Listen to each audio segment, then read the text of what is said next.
मुझे मेरे दोस्त ने शहर के एक बहुत ही मशहूर कैफे में इनवाइट किया। मैंने तुरंत सोनिया को कॉल की क्योंकि मैं अक्सर नाइट पार्टी में उसके साथ ही जाता था।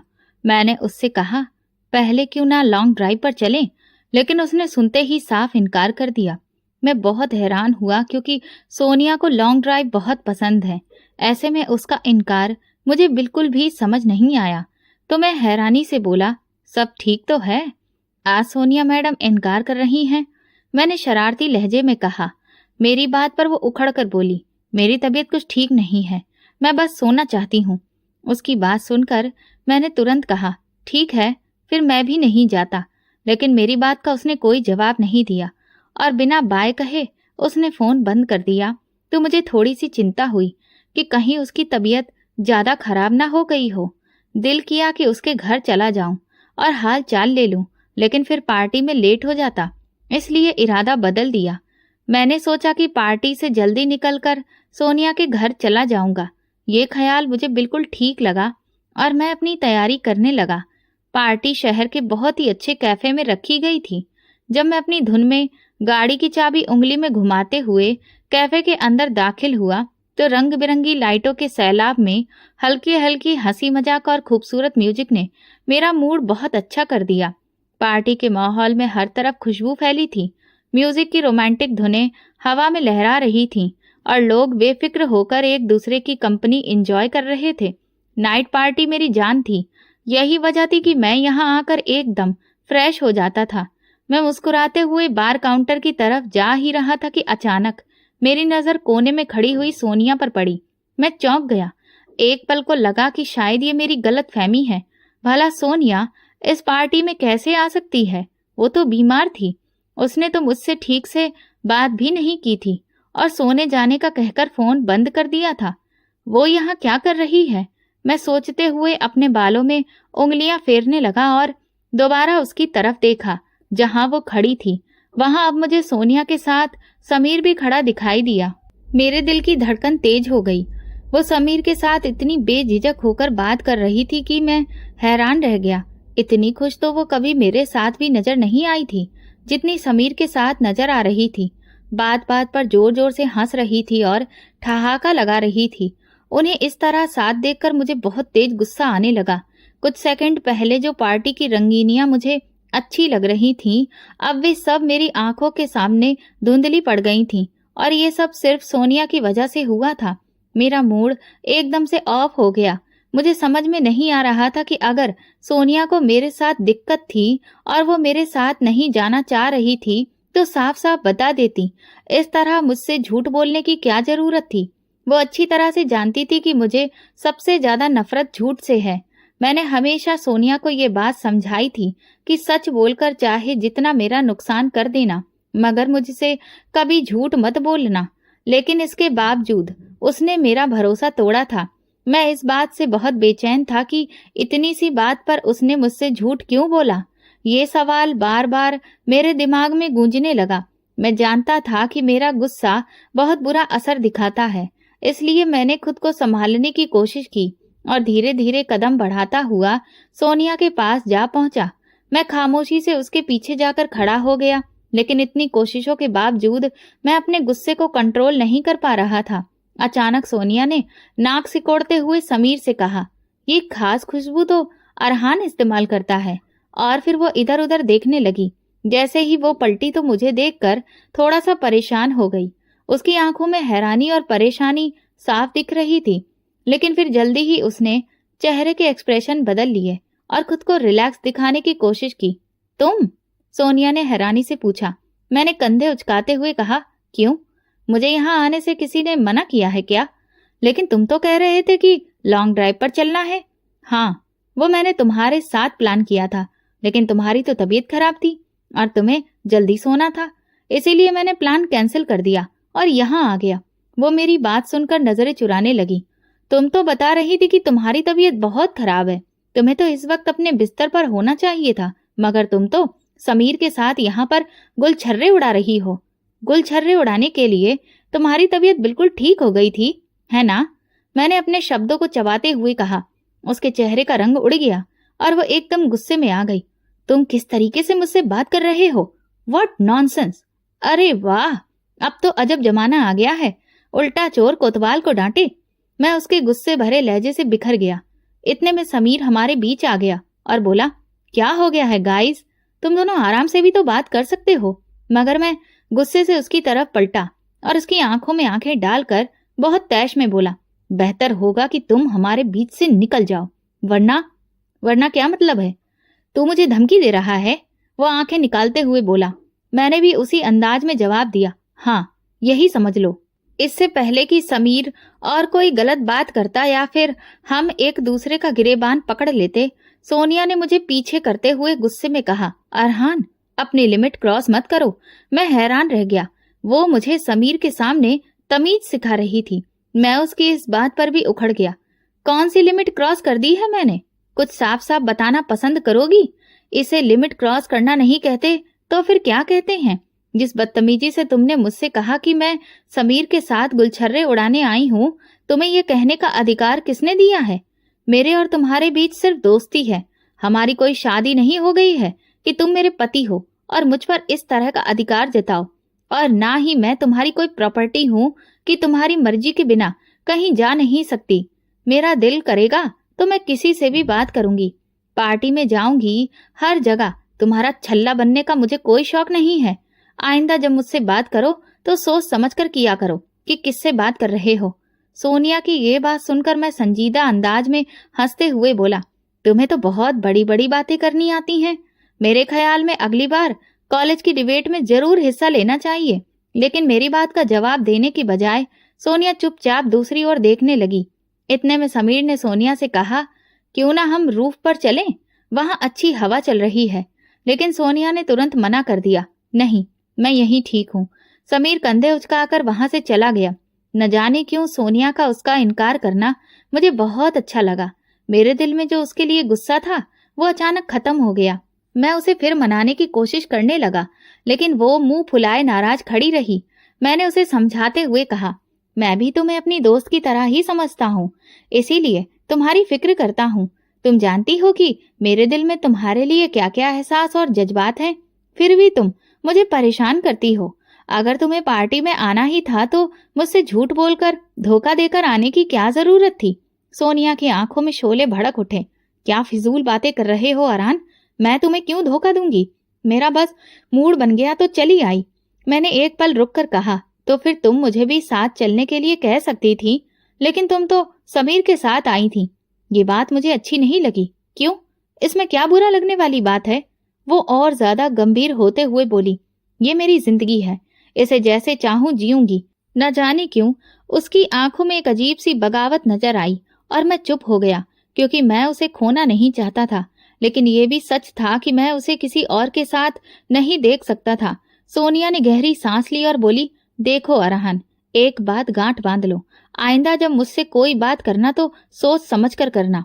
उसकी बात सुनकर मैं अपना आपा फिर से खोने लगा। अगर तुम चाहती हो कि मैं सोच समझकर बात करूं, तो तुम भी अपने दोस्तों का चुनाव ठीक से करो। ये शहरी टाइप लड़कों के साथ हंसी मजाक बात करना, इन सब से बचो। अच्छा, अब तुम मुझे बताओगे कि मुझे किससे बात करनी है और किससे नहीं? वो गुस्से से बोली, ये तुम्हारी बहुत बड़ी भूल है अरहान। ये कहकर उसने टेबल से अपना पर्स उठाया और आगे बढ़ गई। मुझे लगा जैसे मेरी जान निकल गई हो। मैं समझ चुका था कि अब हमारे बीच बात बहुत ज्यादा बढ़ चुकी है। हालांकि इसमें गलती उसी की थी, लेकिन वो मानने को तैयार ही नहीं थी। मेरा गुस्सा और बढ़ने लगा। मैं तुरंत उसके पीछे भागा और उसे रोकने की कोशिश की। कहाँ जा रही हो? अब आ ही गई हो तो पार्टी एंजॉय करके ही चलते हैं। लेकिन वो मेरी बात अनसुनी करती हुई बाहर निकल गई। उस वक्त मुझे एहसास हुआ कि शायद मैं कुछ ज्यादा ही आगे बढ़ गया था। मैं जानता था कि वो मुझसे नाराज होकर जा रही है, इसीलिए मैं फिर उसके पीछे लपका और बोला, सोनिया, क्या दिक्कत है तुम्हारी? वो पलटी और शेरनी की तरह गरजी, अरहान, क्या दिक्कत है तुम्हारी? मैं मुस्कुराकर उसकी आंखों में देखने लगा और कहा, मेरी दिक्कत तुम हो। चलो आओ पार्टी में चलते हैं, मूड ठीक हो जाएगा, फिर घर चली जाना। तो वो बोली, नहीं, अब मेरा पार्टी अटेंड करने का मन नहीं है। वैसे भी मेरे सिर में बहुत दर्द है, मुझे घर जाना है। मैंने कहा, अच्छा चलो, थोड़ी देर यहीं बाहर टहल लेते हैं, अच्छी हवा लगेगी तो मूड ठीक हो जाएगा। मेरी बात सुनकर उसकी आंखों में उलझन सी चमक उठी और वो धीरे से बोली, अरहान तुम समझ क्यों नहीं रहे? जब मैं कह रही हूँ कि मुझे घर जाना है तो बात खत्म। ये कहकर जैसे ही वो मेरे बगल से निकलने लगी, मैंने उसका हाथ पकड़ लिया। मेरे ऐसा करने पर वो गुस्से में बोली, छोड़ो मेरा हाथ। उसका ये तरीका मुझे बहुत बुरा लगा। फिर भी मैंने सोचकर कि वो परेशान है, उसका हाथ नहीं छोड़ा और मजाक में कहा, ये हाथ जो मैंने पकड़ा है ये छोड़ने के लिए नहीं पकड़ा। इस पर वो और ज्यादा गुस्सा हो गई और हाथ छुड़ाते हुए चिल्लाई, तुम पागल तो नहीं हो गए हो अरहान? किस भाषा में समझाऊं तुम्हें? कैसे समझाऊं कि मुझे अकेला छोड़ दो? भगवान के लिए मुझे अकेला छोड़ दो। मैंने उसे और ज्यादा परेशान करने के बारे में सोचकर कहा, अगर हिम्मत है तो अपना हाथ छुड़वा कर दिखाओ। उसके और मेरे बीच ये तकरार चल ही रही थी कि अचानक एक बूढ़ा आदमी अपनी चिल्लाती हुई आवाज में जोर से बोला, ए लड़के, ये क्या हो रहा है? उसकी आवाज पर मैं और सोनिया दोनों पलटकर देखने लगे। वो बूढ़ा, जिसकी आंखों में मेरे लिए गुस्सा और सख्ती थी, अपने दोनों हाथ कमर पर रखे हुए मेरी तरफ बढ़ रहा था।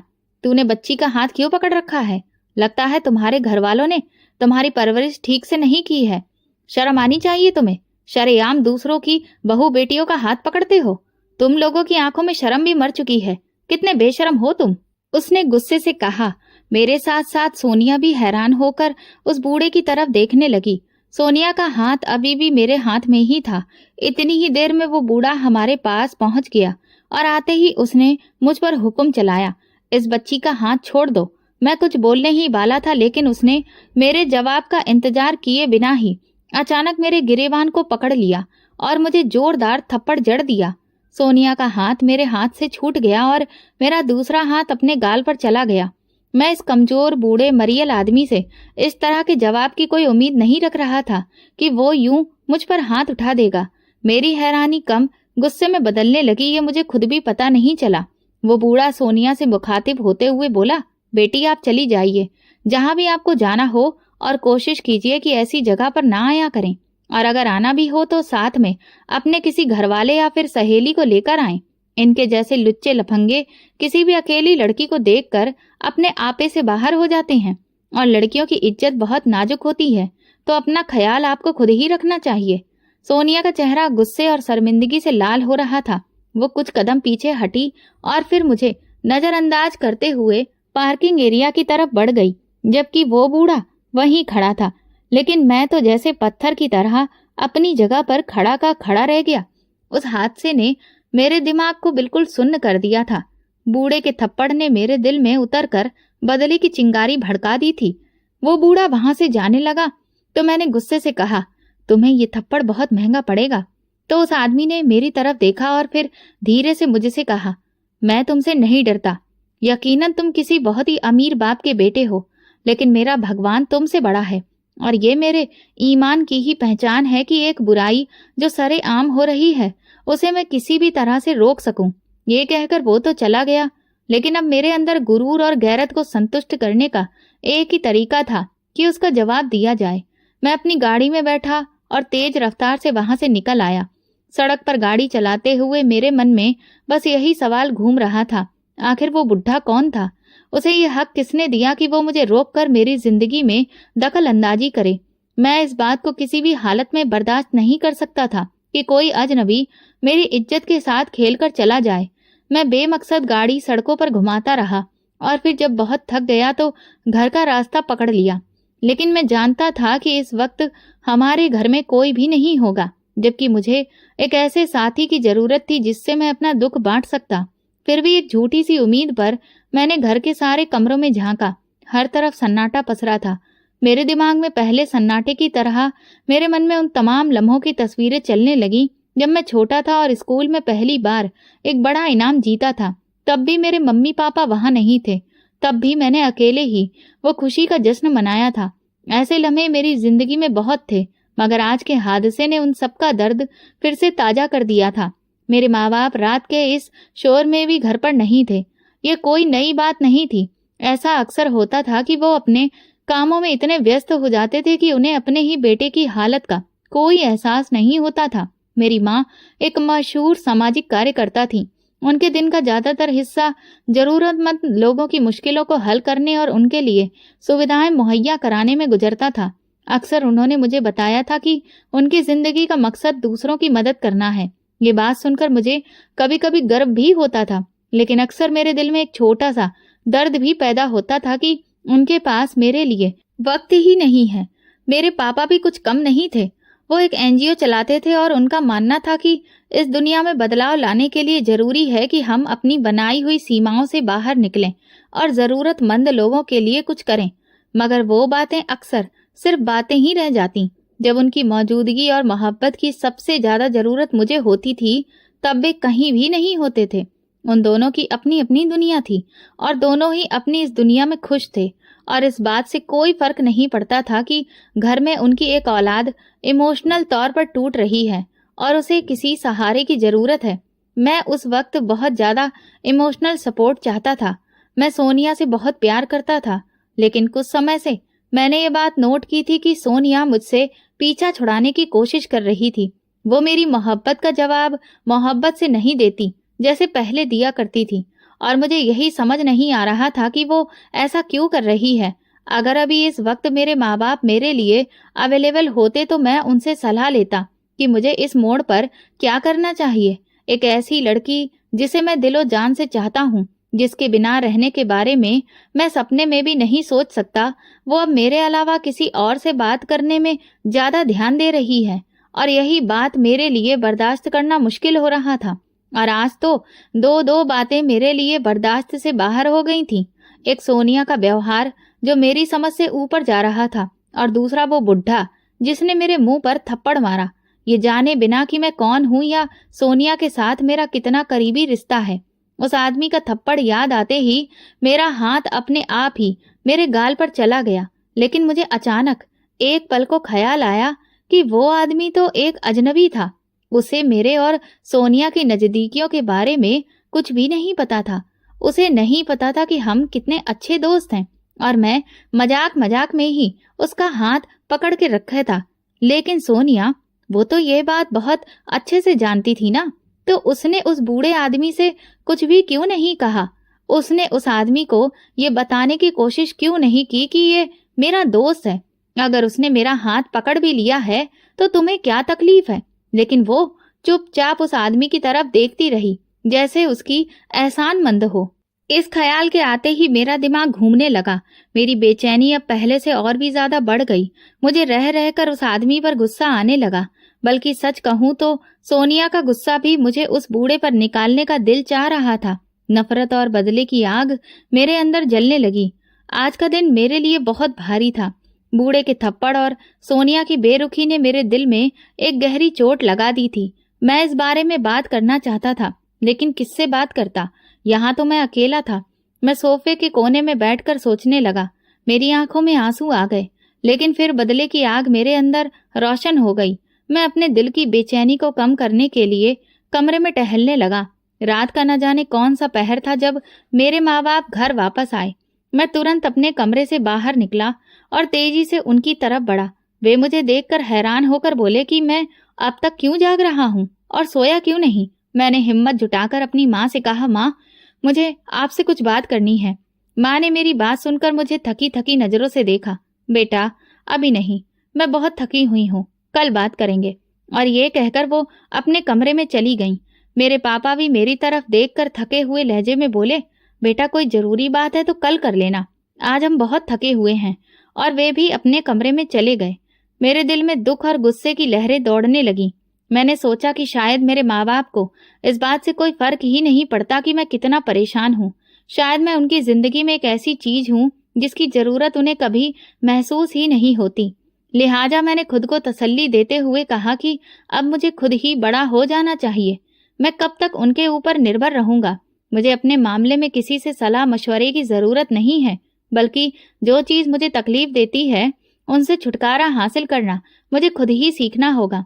इसलिए मैंने उस बूढ़े से बड़ा सा बदला लेने का पक्का इरादा कर लिया और दिल ही दिल में प्लानिंग करने लगा कि सबसे पहले उस आदमी के बारे में जानना चाहिए कि वो कौन है और कहाँ रहता है। मैंने अपने कुछ काबिल और भरोसेमंद दोस्तों को कॉल किया और इस पूरे वाक्य के बारे में बताया। सबने मेरी बात ध्यान से सुनी और फिर कुछ नहीं तो यही राय दी कि इस मामले को यहीं पर छोड़ दो। लेकिन मेरा गुस्सा था कि रुकने का नाम ही नहीं ले रहा था। मुझे हर हालत में कैसे भी करके बदला लेना ही था। मैं रातों को सो नहीं पा रहा था। उस बूढ़े का थप्पड़ मेरे चेहरे पर छप गया था। ये थप्पड़ सिर्फ मेरे चेहरे पर नहीं बल्कि मेरी इज्जत के ऊपर भी पड़ा था। इसलिए एक दिन मैंने बिना सोचे समझे ही संजय को कॉल कर दिया। वो 2-3 बार जेल जा चुका था और अपराध का रिकॉर्ड भी रखता था। उससे मुलाकात एक नाइट पार्टी में हुई थी। बंदा मुझे काफी दमदार लगा तो मैंने उससे हाय हेलो रख ली थी। आज वही हाय हेलो मेरे काम आ गई। मेरे जिगरी दोस्त जो मुझे बदला लेने के इरादे से दूर रहने की सलाह दे रहे थे, वहीं पर जब मैंने संजय से इस बारे में बात की तो उसने मुझे हिम्मत देते हुए कहा, ये तो कोई बड़ी बात नहीं है। अगर आप अपने दिल की भड़ास निकालना चाहते हैं तो जरूर निकालो। मैं इस मामले में पूरी तरह से आपके साथ हूँ। उसका बस ये कहना ही मेरे लिए काफी था, क्योंकि ये बात मेरे मन में बैठ चुकी थी कि जब तक मैं बदला नहीं ले लेता मुझे चैन नहीं मिलने वाला। और इस जज्बे को और ज्यादा भड़काने में संजय ने मेरा पूरा साथ दिया। मैं दिन की रोशनी में संजय को उस कैफेटेरिया के पास लेकर गया और फिर उसे सारी बात पॉइंट टू पॉइंट बताई। संजय ने मेरी बात ध्यान से सुनी और फिर बड़े ही बेफिक्र अंदाज में बोला, आप उससे बदला लेना चाहते हो, लेकिन कैसा बदला? क्या आप उसे कोई नुकसान पहुंचाना चाहते हो? मैंने ठंडे लहजे में जवाब दिया, अभी मैं इस बारे में कुछ कह नहीं सकता हूँ, लेकिन इतना जरूर है कि मैं उसे ऐसा सबक सिखाना चाहता हूँ कि वो सारी जिंदगी याद रखे। संजय ने मेरे कंधे पर हाथ रखते हुए वादा किया, मैं आपके साथ हूँ। जहाँ आप कहोगे मैं आपकी मदद के लिए मौजूद रहूंगा। हमने फिर ये डिसाइड किया कि उस बूढ़े की निगरानी करेंगे, उसके रोजाना के रूटीन पर नजर रखेंगे ताकि हमें उसकी कमजोरी का अंदाजा हो और किसी मौके पर उसके खिलाफ कोई कदम उठाने का मौका मिल सके। अगले दिन से हमने बूढ़े की हर एक एक्टिविटी पर नजर रखना शुरू कर दी। वो सुबह एक स्कूल में जाता था और फिर वहां बच्चों को पढ़ाता था और शाम को घर चला जाता था। रोजाना का यही रूटीन था।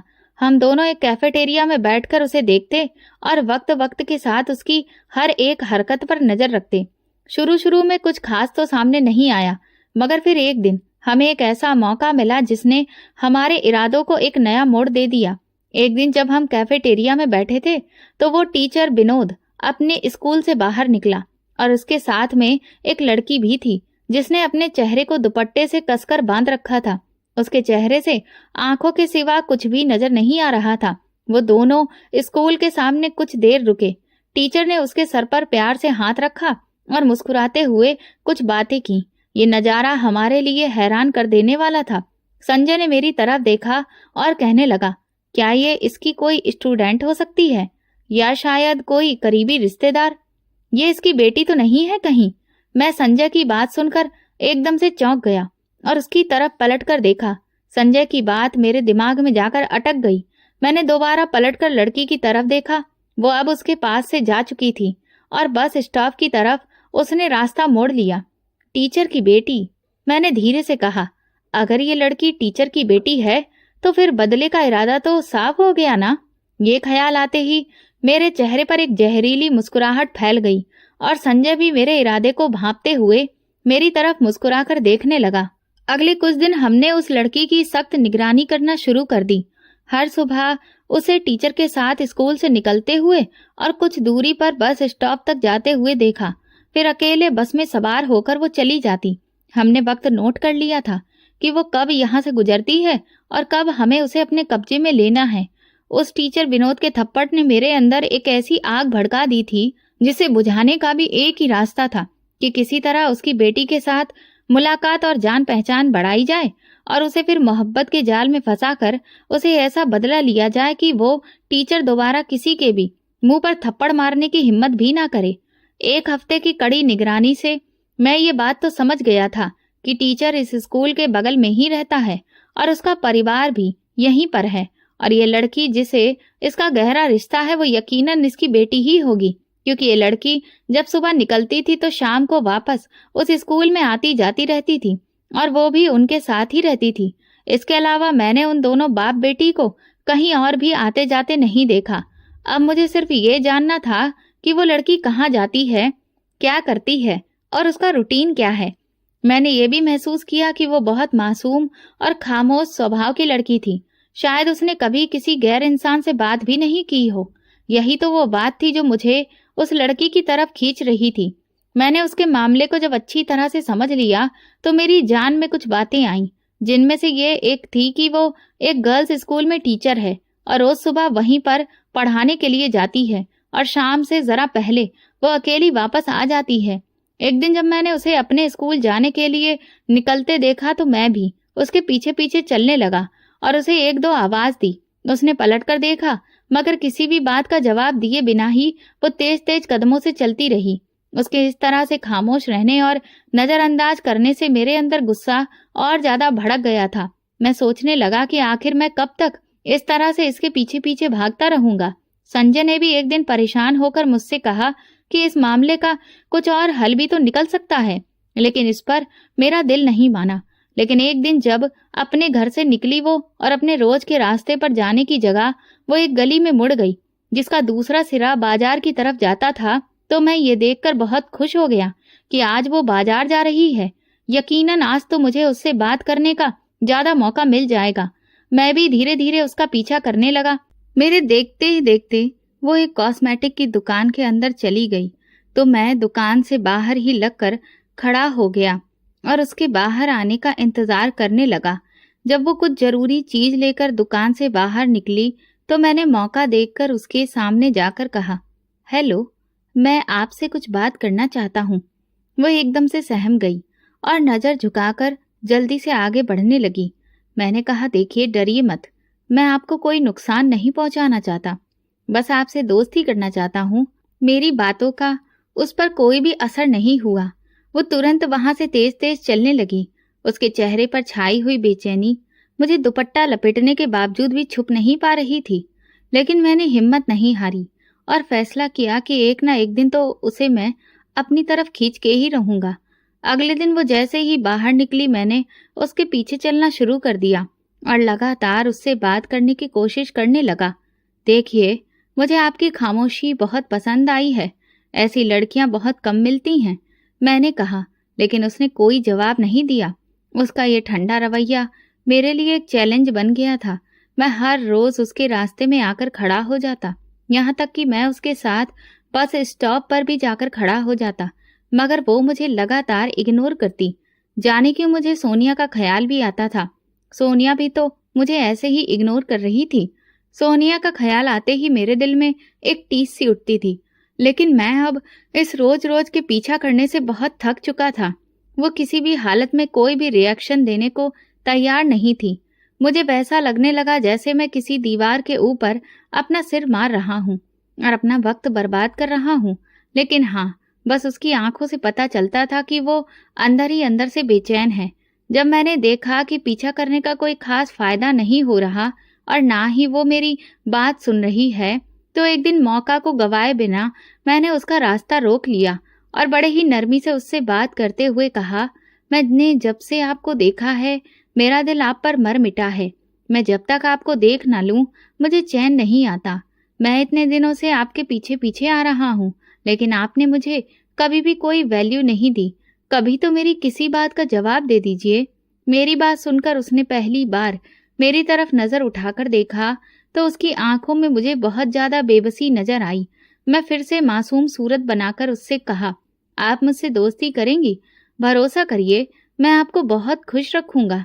उसकी आंखों से अंदाजा हो गया था कि वो मुझसे बहुत बुरी तरह से डर गई है और यही वजह थी कि वो आगे जाने की जगह अपने घर की तरफ वापस मुड़ गई। उस घर की तरफ जाते देखकर मेरा दिमाग गुस्से से भरने लगा। आखिर कितने दिन तक मैं उस लड़की के पीछे पागलों की तरह फिरता रहूंगा। मैं गुस्से में घर जाने की जगह कैफेटेरिया में आकर बैठ गया और अपने लिए कॉफी का ऑर्डर दिया। मुझे आज फिर सोनिया बहुत ज्यादा याद आई तो मैंने उसे कॉल मिलाई, लेकिन वो बार बार काट देती थी। इससे मुझे और ज्यादा झुंझलाहट होने लगी।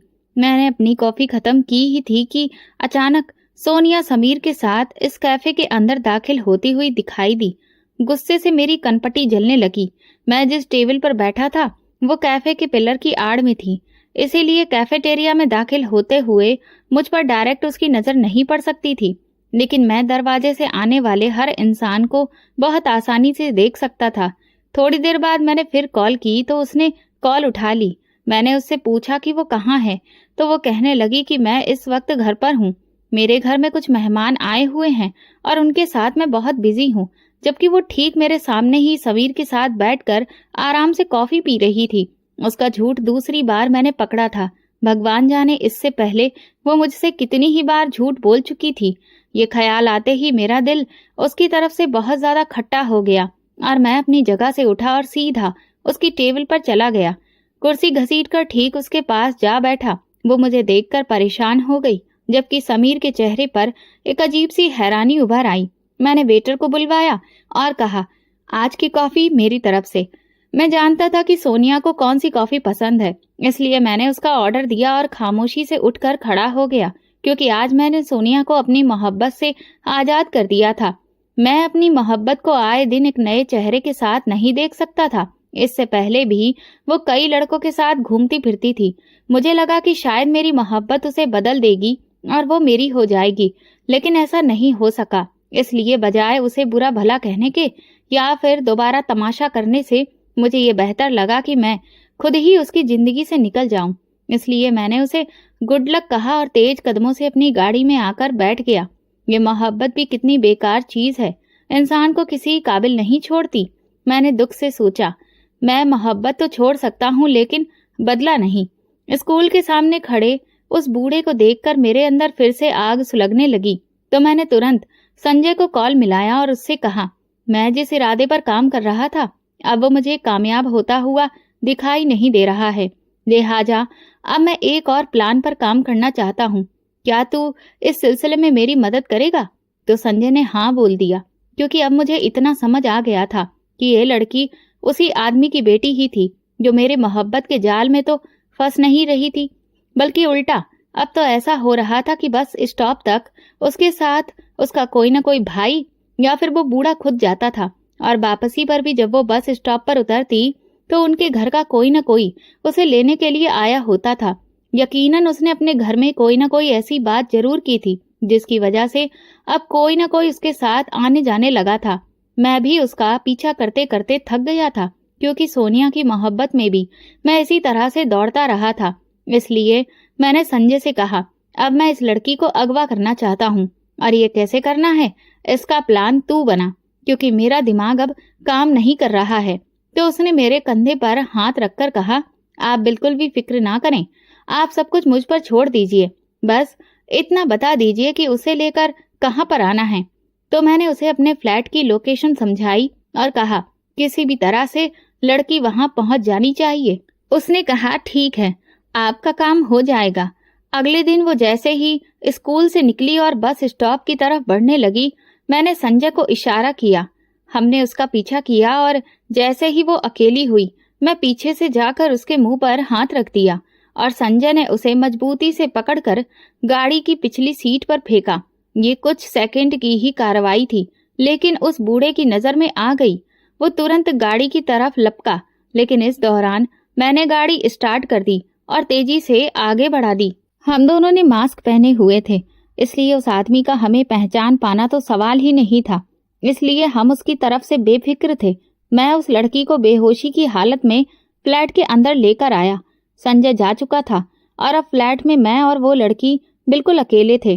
वो आधी बेहोशी की हालत में बेड पर लेटी हुई थी, लेकिन भगवान जाने कि मैं अब तक उसके करीब क्यों नहीं जा पा रहा था।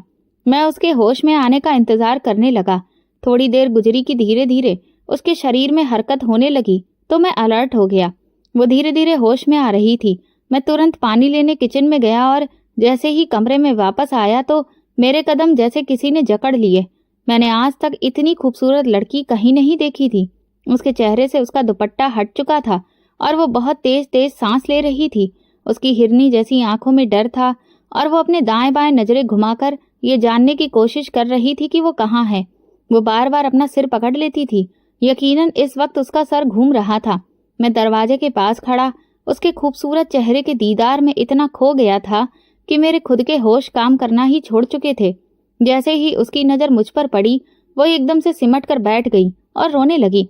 फिर उसने अपने दुपट्टे से अपने चेहरे को फिर से ढक लिया, तो मैंने तुरंत अपनी नजरें नीचे कर ली। पता नहीं क्यों उस वक्त मेरे दिल में ख्याल आया कि इस लड़की को मुझसे डरना नहीं चाहिए। ये ख्याल आते ही मैंने दोबारा उसके चेहरे की तरफ नहीं देखा। पानी लाकर बेड के पास टेबल पर रखा और खामोशी से कमरे से बाहर जाने लगा ताकि मेरे चले जाने पर वो थोड़ा रिलैक्स हो जाए। लेकिन मैं दरवाजे के पास पहुंचा ही था कि उसने मुझे आवाज दी, कौन हो तुम? वही ना जो मेरा रास्ता रोज रोकते थे। तो मैं पलटकर उसकी तरफ देखा। उसने खुद को और अच्छे से दुपट्टे से लपेट लिया, लेकिन उसकी नीली आंखें जो डर से भरी थीं, अब आंसुओं से लबालब भर चुकी थीं। उसकी आंखों में आंसू देखकर मेरा दिल कटसा गया। मैंने धीरे से सिर हिलाकर कहा, हाँ मैं वही हूँ। तुम तो मुझसे मोहब्बत के दावे करते थे ना। तुम्हारे लिए क्या मोहब्बत का मतलब यही है कि अगर कोई मना कर दे तो उसे जबरदस्ती उठाकर बेइज्जत कर दो? वो बहुत ही कड़क लहजे में बोली। तो मैं उसकी खूबसूरत आवाज सुनकर शर्मिंदा सा हो गया। सच्चाई ये नहीं है, मैंने तुरंत गंभीर लहजे में धीरे से कहा। तो उसकी आंखें हैरानी से फैल गईं और वो बेड से उतरकर दीवार का सहारा लेकर खड़ी हो गई। अच्छा तो फिर बताओ हकीकत क्या है? मैंने उससे कहा, मुझे बदला लेना था, ये उसी का नतीजा है। तो वो हैरान होकर मेरी तरफ देखती रही। बदला? किससे लेना था तुम्हें? मैंने नजरें उठाए बिना दूसरी तरफ देखते हुए कहा, तुम्हारे बाप ने मेरे मुंह पर थप्पड़ मारा था, इसीलिए मैंने ये फैसला किया था कि तुम्हारे बाप को इस थप्पड़ का मजा जरूर सिखाऊंगा। वो मेरी बात सुनकर डर से कांपने लगी।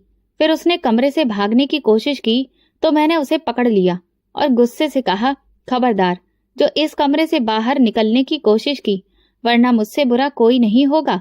वो जोर जोर से पागलों की तरह चिल्लाने लगी।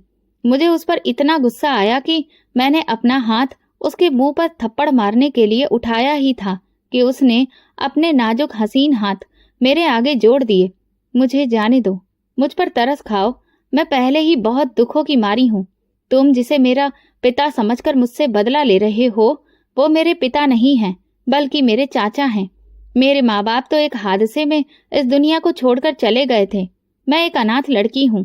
पहले ही मेरी चाची मेरी वजह से चाचा से बहुत लड़ती रहती है कि इसे घर से निकाल दो, हम अपने बच्चों का खर्चा उठाएं या फिर इसका। वो मुझे बहुत परेशान करती हैं और अब इस घटना के बाद तो उन्हें एक और मौका मिल जाएगा। प्लीज मुझे वहां छोड़ आओ, अभी किसी को कुछ भी पता नहीं चला होगा। मैं पलटकर उसकी तरफ देखने लगा। उसकी नीली आंखों में एक उम्मीद थी कि मैं उसकी बात मान जाऊंगा। उसकी और मेरी जिंदगी एक जैसी थी। वो बिना माँ बाप के पली थी और मैं माँ बाप के होते हुए भी अकेला पला था। हमारी कहानी लगभग एक जैसी थी। शायद इसी वजह से मेरे दिल में बदले की आग ठंडी पड़ गई। मैंने कहा, ठीक है चलो, मेरे साथ चलो। मैंने उसे गाड़ी में बिठाया और इज्जत से उसके घर जाकर छोड़ दिया। फिर खुद कैफेटेरिया चला गया। लेकिन मैं नहीं जानता था कि मेरी वजह से उस लड़की पर अब क्या कयामत टूटेगी। मैं अभी वहां पर बैठा ही था कि तभी अचानक मुझे तेज तेज चीखने चिल्लाने की आवाज सुनाई दी। जब मैंने पलटकर पीछे देखा तो वहां का नजारा देखकर मेरे होश उड़ गए। उस लड़की की चाची ने उसे बहुत जोर से धक्का देकर घर से बाहर फेंक दिया था। वो लड़की धड़ाम से जाकर बाहर गिरी, जिससे उसकी बांह छिल गई और खून निकलने लगा। वो घर के बाहर गिरी पड़ी थी और तभी उसकी चाची ने एक छोटा सा थैला उसके मुंह पर फेंका। वो बहुत बुरी तरह से रो रही थी और घर के अंदर जाने की कोशिश कर रही थी, लेकिन उसे फिर से किसी ने धक्का देकर बाहर फेंक दिया। कॉफी का पहला घूंट लेते हुए जब मेरी नजर उस पर पड़ी तो मेरे पैरों तले से जमीन खिसक गई। हे भगवान, ये लड़की दरवाजे पर इस तरह से पड़ी हुई रो क्यों रही है? अभी तो ठीक ठाक अंदर गई थी। क्या इसके चाचा ने इसे अंदर नहीं आने दिया? मैं तुरंत कैफेटेरिया से बाहर निकला कि तभी मैंने उसकी चाची को उसे पीटते हुए देखा। वो चिल्ला चिल्ला कर उसे पीटते हुए कह रही थी, खबरदार जो मेरे घर में कदम रखने की कोशिश भी की और यहाँ आस पास भी नजर आई, जिसके साथ मुंह काला करके आई है, वापस उसी के पास चली जा। मेरी भी जवान बेटियां हैं, मैं तेरी वजह से उनका भविष्य दांव पर नहीं लगा सकती। वो बेचारी लड़की रो रो कर अपनी बेगुनाही साबित करने की कोशिश कर रही थी, लेकिन उसकी चाची को उस पर जरा भी रहम नहीं आया और उसने दरवाजा बंद कर दिया। फिर वो लड़की अपना बैग उठाकर आसपास देखने लगी। उसके पास से गुजरते हुए कई मर्द उसे घूर घूर कर देख रहे थे। ये सब देखकर मुझसे रहा नहीं गया, लेकिन मुझे समझ में नहीं आ रहा था कि मैं क्या करूं। रात का अंधेरा छा चुका था और यह अंधेरा उसे भी बुरी तरह डरा रहा था। वो अंधेरे रास्ते की तरफ निकल गई। शायद उसे पता भी नहीं था कि वो कहाँ जा रही है। मैं भी उलझन में वहीं खड़ा रहा और सोचने लगा कि ये सब क्या हो गया। मैं अभी अपनी सोच में डूबा ही हुआ था कि तभी अचानक सड़क से एक तेज रफ्तार गाड़ी निकली और उसमें से लड़कों के हूटिंग करने की आवाजें आ रही थीं। मैंने जैसे ही उन्हें देखा, मैं पहचान गया। इनमें से कई लड़के उन क्लब्स में आते थे जहां मैं जाया करता था, और ये लड़के शरीफ नहीं थे। ये लड़कियों के साथ सिर्फ टाइम पास करते थे और उन्हें खिलौना समझते थे। वो उसी रास्ते की तरफ गए जिधर वो लड़की कुछ देर पहले गई थी। ये देखकर न जाने क्यों मेरे शरीर में अचानक से बिजली दौड़ गई और मैं भी अपनी गाड़ी में बैठकर उस रास्ते पर निकल गया। जैसे ही मैं कुछ दूर पहुंचा, सामने का नजारा देखकर मेरे होश उड़ गए। वो लड़के उस लड़की को जबरदस्ती अपनी गाड़ी के अंदर खींच रहे थे और वो अकेली ही उनसे खुद को बचाने की कोशिश कर रही थी। मैं तुरंत गाड़ी से निकला और उनमें से दो के मुंह पर कसकर घूंसा जड़ दिया, जिससे वे घबरा गए। और ये सोचकर कि कहीं उनकी करतूत पुलिस तक न पहुंच जाए, तुरंत गाड़ी में बैठकर वहां से भाग खड़े हुए। वो लड़की वहीं सड़क पर बैठ गई और फूट फूट कर रोने लगी। मैंने उससे कहा, मैं जानता हूं कि ये सब मेरी वजह से हुआ है, इसीलिए तुम प्लीज मुझे एक मौका दो। मैं ही इस सब को ठीक कर दूंगा। शायद उसके पास भी अब और कोई सहारा नहीं था, इसलिए जब मैंने उसका बैग उठाया तो वो चुपचाप मेरे साथ आकर गाड़ी में बैठ गई। आंसू लगातार उसके गालों पर बह रहे थे और ये सब देखकर मुझे लग रहा था कि जैसे मेरा दिल कट रहा हो। वो बेचारी बेगुनाह थी और सिर्फ मेरी वजह से बदनाम हो गई थी। गाड़ी चलते चलते न जाने मेरे मन में क्या ख्याल आया कि मैंने उसकी तरफ मुड़कर कहा, मुझसे शादी करोगी? तो वो हैरानी से मेरी तरफ देखने लगी। मैंने कहा, मैं तुम्हारे साथ एक पवित्र रिश्ता रखना चाहता हूँ और शादी से बढ़कर कोई रिश्ता पवित्र नहीं है। तो उसने सर हिलाकर अपनी स्वीकृति दे दी। अगले ही दिन हमने कोर्ट मैरिज कर ली और मैं उसे घर ले आया। मैंने सोच लिया था कि उसकी जिंदगी जो मेरी वजह से इतनी मुश्किलों का शिकार हुई थी, अब मैं उसे खुशियों से भर दूंगा। वो भी एक बहुत ही बड़े दिल वाली लड़की साबित हुई। मेरी पत्नी बनने के बाद उसने मेरी सारी गलतियों को माफ कर दिया और मुझे वो प्यार दिया जो कभी मेरे माँ बाप से भी नसीब नहीं हुआ था। जो वफादारी मैं अब तक सोनिया में ढूंढता रहा, वो मुझे मेरी पत्नी से मिली। पहले तो मेरे माँ बाप को इस रिश्ते से ऐतराज हुआ, लेकिन जब मैंने अपनी पूरी गलती उनके सामने साफ तौर पर रख दी, तब उन्होंने भी मेरे फैसले को बिल्कुल सही ठहराया। सच कहूं तो ये सब जो कुछ भी हुआ वो था तो गलत, लेकिन इसका अंजाम मुझे मेरी सच्ची खुशियों से मिला। हाँ, मेरे मन में ये बात जरूर रहती थी कि शायद मेरी पत्नी मुझसे वैसे प्यार नहीं करती जिसे मैं सच्चा कह सकूं, लेकिन जल्दी ही वो दिन भी आया जब उसने खुद मुझे अपनी मोहब्बत का इजहार किया। और फिर उस दिन को सेलिब्रेट करने के लिए मैं उसे शाम को डिनर डेट पर ले जाने लगा। लेकिन जैसे ही हम तैयार होकर बाहर निकल रहे थे, तभी सोनिया बहुत बुरी हालत में अंदर दाखिल हुई। वो पहले तो नाराज होने लगी कि मैंने किसी और से शादी कैसे कर ली। जब मैंने उसे उसकी एक एक हरकत बताई, तब उसे खुद पर शर्मिंदगी हुई और वो अपने किए पर माफी मांगने लगी। वो कहने लगी, मैं भटक गई थी, मेरी आंखों पर लालच की पट्टी बंधी थी। मुझे लगा समीर तुमसे ज्यादा पैसे वाला है और वो मुझे वो सारी खुशियां देगा जो तुम नहीं दे सकते, लेकिन वो तो सिर्फ टाइम पास कर रहा था, मेरे साथ ही नहीं कई और लड़कियों के साथ भी। अब मुझे अपनी गलती का एहसास हो गया है। प्लीज तुम मुझे माफ कर दो, इस लड़की को तलाक दे दो और मुझसे शादी कर लो। मैंने उससे कहा, शादी कोई बच्चों का खेल नहीं है। अब मैं तुमसे नहीं, अपनी पत्नी से बहुत प्यार करता हूँ और मरते दम तक करता रहूंगा, इसलिए आज के बाद अपनी शक्ल भी मत दिखाना। ये कहते हुए मैं अपनी पत्नी का हाथ पकड़कर गाड़ी में बैठा और वहां से निकल गया और पीछे सोनिया फूट फूट कर रोती रह गई। तो दोस्तों, अगर आपको हमारी कहानी पसंद आई हो तो कमेंट करके ज़रूर बताएं। वीडियो को लाइक करें और ज़्यादा से ज़्यादा शेयर करें। अगर आप मेरे चैनल पर नए हैं तो नोटिफिकेशन बेल को ज़रूर दबा दें ताकि अगली अपडेट सबसे पहले आपको मिले। धन्यवाद।